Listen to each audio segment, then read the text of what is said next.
there's a period of accumulation and there's a period of distribution, and that mix can change, and it could be that you get there gradually, or it's an aha moment, like a tipping point. Yeah. I just want to give back to the community. I don't feel responsibility. I want to.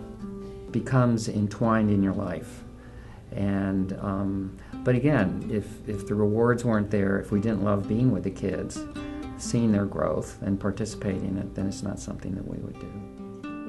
I think it's always been an important part of our lives, not so much in the beginning as giving money, but certainly of our time. As a retired nurse, or while I was working, I did a lot of volunteer work while working. So that's always been a part of our lives, so it's not anything new for us. It's just that now that we are able to financially give, plus give of our time, it makes it a whole lot better. The feeling of giving something away that has an impact on someone else's life is priceless. It cannot be bought. You have an obligation, to try to make the world, better. And Cooper Reese was built on philanthropy and a lot of people believing in us.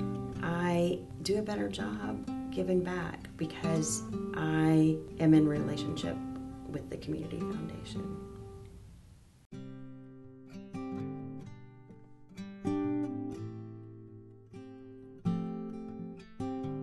If you want to participate and be involved in your community, then there's really only one alternative. And I think once you make that decision, this Community Foundation to us is an avenue to our community. And it's an avenue to help us find opportunities, to participate in opportunities, and to know what this community needs and where we can help it. Here to this area, we became involved with the community, and we saw the direct connection to making it a better place to live. Not only for us, but for our children and others. To me, the Community Foundation is the natural, not only the support for philanthropy, but the tremendous services they provide the community at large and working with charities. We don't know everything that's going on in the community, and the Community Foundation has been a good resource for alerting us to opportunities that fit in with what we're interested in doing.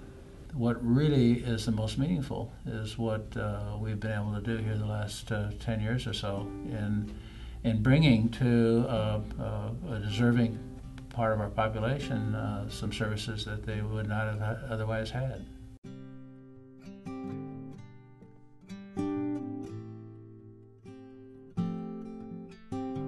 My daughter and her husband live in New York, and they were getting ready to celebrate their first wedding anniversary, which is the paper anniversary. And we decided what we would do, a lot of paper to open a donor advised fund. Actually, it's all electronic.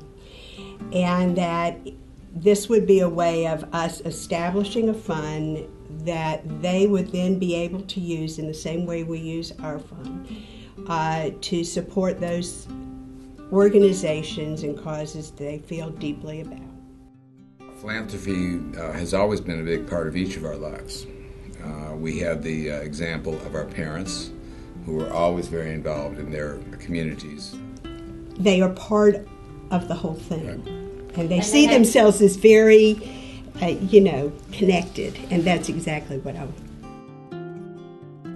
The idea came for the William Dover Endowment Fund actually through Dad's experience and our experience with cancer treatment and cancer meds. He was very fortunate in that he could afford his meds and could afford his treatments. But in the process of doing all that and being around other patients, he realized there are a lot of people who could not. And it really broke his heart. Because he was a very generous man, and we just try to honor that spirit and put that money where it's most needed. We hope it to be a family tradition that our kids will be able to be part of, and their children, hopefully. And that was very much a wonderful thing at the end of his life, for him to be aware of that.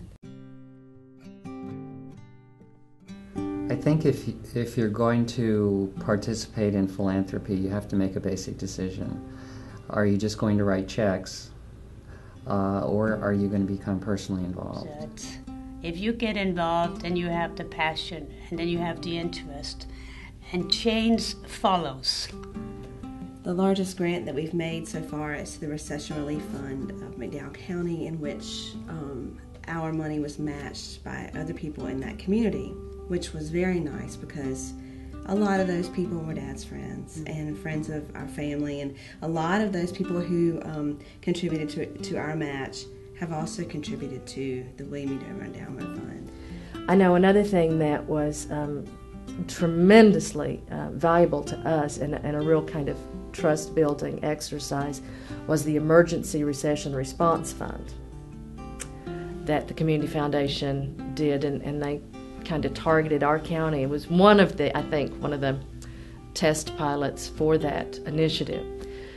They were able to save jobs because they came through and paid heat bills and electric bills for several of our nonprofits that would have had to lay off employees in order to pay the bills of their facilities. But if you can reach out and identify the beneficiaries of what that charity is trying to address and get to know those beneficiaries and see their joy, that's very special.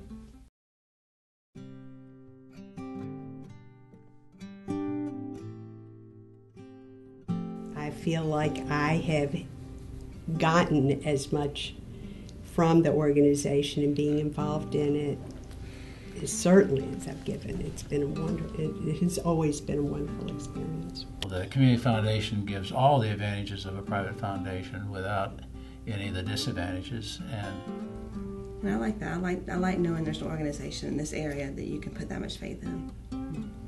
We know an organization that can do what you want, how you want, when you want. The Community Foundation of Western North Carolina was absolutely amazing because we were able to give charitable donations directly to the foundation for a special Cooper Reese fund.